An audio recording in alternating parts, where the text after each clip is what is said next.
Hello, সকলে কেমন আছেন? আশা করি ভালো আছেন এবং সুস্থ আছেন। গল্প হোক চ্যানেলে আমি সৌভিক।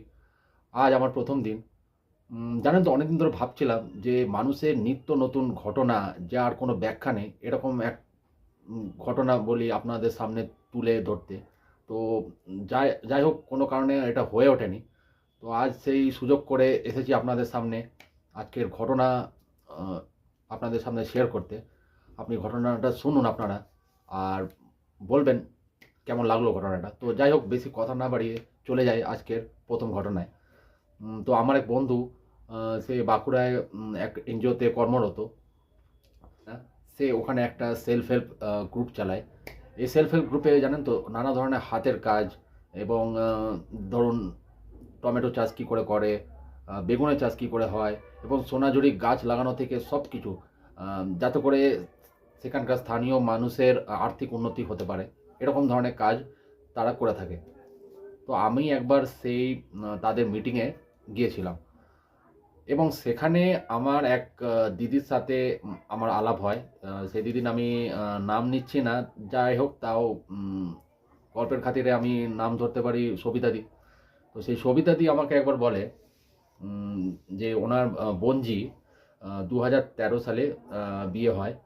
সেই বিয়েতে এক ঘটনা সবিতাদির সাথে ঘটে। তো হয়েছিল কি ২০১৩ সালে সবিতাদি বলে প্রচণ্ড ঠান্ডা। আর সবিতাদি বোনঝির বাড়ি আ প্রায় ২ থেকে ২.৫ কিলোমিটার হবে। মানে পাশের গ্রাম বলতে পারেন। তো সবিতাদির খুব একটা যাওয়া হয় না সেই গ্রামে। তো যাই হোক, তো সবিতাদি সেই বিয়ে বাড়িতে ধরুন ৫:৩০ ৫টার সময় যায় এবং যা হয় আর কি বিয়েবাড়িতে সবিতাদির আরও অন্যান্য বোনেরা এসেছিলেন এবং বিয়েবাড়িতে ধরুন নানা ধরনের কথাবার্তা হয়ে থাকে। তো যার ফলে মানে সময় কোনো হুঁশ থাকে না এবং তার ছেলে বাপন সে তার ভাই বোনেদের সাথে খেলায় মেতে থাকে। আর সবিতাদি এবার বলছে যে সে রাতে বরযাত্রী আসতে প্রায় অনেক রাত হয়ে যায়। মানে ধরুন ১০টা বেজে যায় এবং ১০টা মানে বুঝতেই পারছেন যে এক গ্রামের রাতে ১০টা মানে অনেকটাই রাত। শীতকালের রাতে বিশেষ করে। তো এবার বরযাত্রী আসাতে সবাই নানা ধরনের কাজে ব্যস্ত হয়ে যায়। যেমন ধরুন বরকে বরণ করা থেকে অতিথি আপ্যায়ন। তো সবাই নানা কাজে ব্যস্ত হয়ে যায়। এবার সবিতাদি বলছে যে আমার বেরোতে প্রায় ১১টা থেকে ১১:৩০। তো সবিতাদি এ যখন বেরোবে এবার তখন সবিতাদির বোন নমিতা বলছে যে আজকে রাতে থেকে যেতে। তো সবিতাদি বলছে না আমার বর একা আছে আমি থাকতে পারবো না। হুম, তো সবিতাদির বোনঝিও বলে যে মাসি থেকে যেতে। তো সবিতাদি তো বলল না আজকে থাকতে পারবো না, পরে আবার আসবো। হুম, তো সবিতাদি যখন বেরোবে তখন নমিতাদি বলছে যে ঠিক আছে তাহলে জামাইবাবুর জন্যে কিছু পোলাও আর মাংস প্যাক করে দিচ্ছি। তো সবিতাদি ঠিক আছে। উম, সে প্যাকেটটা নিয়ে বেরিয়ে যায়। এবার বলিল আগেই বলেছি যে সবিতাদির বাড়ি থেকে তার লাগোয়া গ্রাম তার বোনের বাড়ি দূরত্ব হবে প্রায় ২ থেকে ২.৫ কিলোমিটার।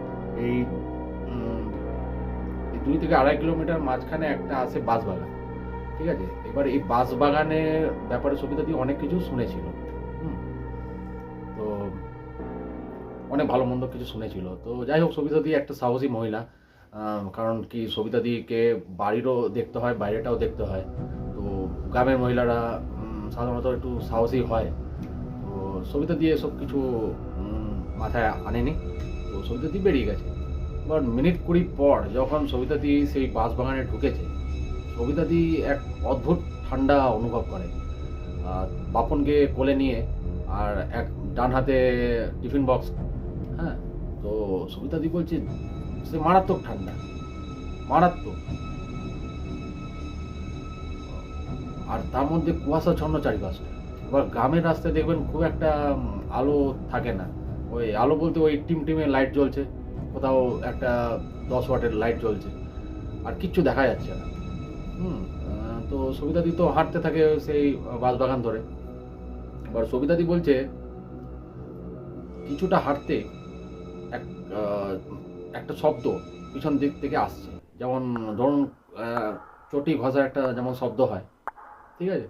তো ওরকম একটা খস খস করে একটা শব্দ আসছে পিছন দিক থেকে।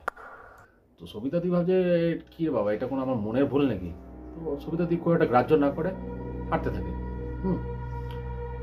আবার মিনিট পাঁচেক পর সবিতাদির এই আওয়াজটা আরও, শব্দটা আরও ক্রমশ দ্রুত বেগেতে আসছে। সবিতাদি ভাবছে যে, কী রে বাবা, এটা কি কোনো জন্তু জানোয়ার নাকি?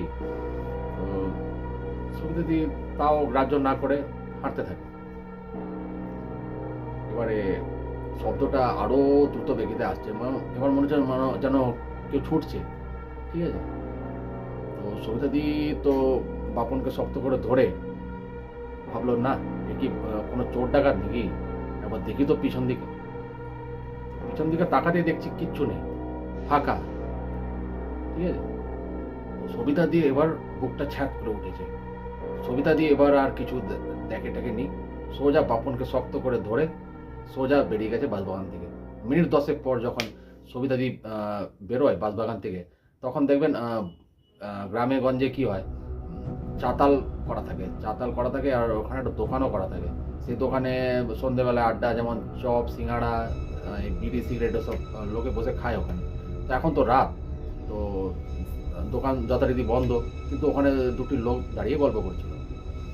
তো সবিতাদিকে এরকম হাঁপাতে দেখে ওরা জিজ্ঞেস করলে, কী ব্যাপার দিদি, এই রাস্তা দিয়ে কেন আসছেন? এই রাস্তাটা ভালো না, কেউ আসতে চায় না, আর বিশেষ করে রাতে, এত রাতে তো কেউ আসেই না, আসবেন না এই রাস্তা দিকে। তো সবিতাদি বলছে, না, আজ আমার বোনজির বিয়ে ছিল, আর ওখান থেকে ফিরতে ফিরতে রাত হয়ে যায়, আর আমিও এই বাঁশবাগানের ব্যাপারে অনেক ভালো মন্দ শুনেছিলাম। তো এই কথা বলতে না বলতে সবিতাদি লক্ষ্য করে যে তার হাতে টিফিন বক্সটা নেই। তো লোকটি জিজ্ঞেস করে যে, কি হয়েছে, কি ব্যাপার? তো বলছে, না, আমার বোন আমাকে পোলাও আর মাংস প্যাক করে দিয়েছিল, তো এখন হঠাৎ করে দেখছি আমার হাতে নেই, নিশ্চয়ই ওটা ওই বাঁশবাগানে পড়ে গেছে। তো লোকটি বলছে, কি ছিল টিফিনে? সবিতাদি বলছে যে, ওই পোলাও আর মাংস ছিল। বলছে, সর্বনাশ করেছেন দিদি, একেই আপনি এই রাস্তায় আসছেন এত রাত বিরেতে, আর তার মধ্যে আপনি আমিষ নিয়ে আসছেন। আপনি বেঁচে গেছেন, অনেক বাঁচান বেঁচে গেছেন। তো এই ছিল আজকের ঘটনা। তো জানাবেন আপনারা কেমন লাগলো আমার আজ এই ঘটনা, আর এই চ্যানেলটির পাশে থাকবেন। আহ, আর এরকম ধরনের যদি ঘটনা আপনারও জীবনে বা আপনার চেনা পরিচিতির মধ্যে কারো ঘটে থাকে, যার কোনো ব্যাখ্যা নেই, তো অবশ্যই আমাকে লিখে পাঠাবেন। আমার ডেসক্রিপশন বক্সে আমার ইমেল আইডি দেওয়া আছে। তো ভালো থাকবেন সকলে। তো আজকে অনুমতি দিন।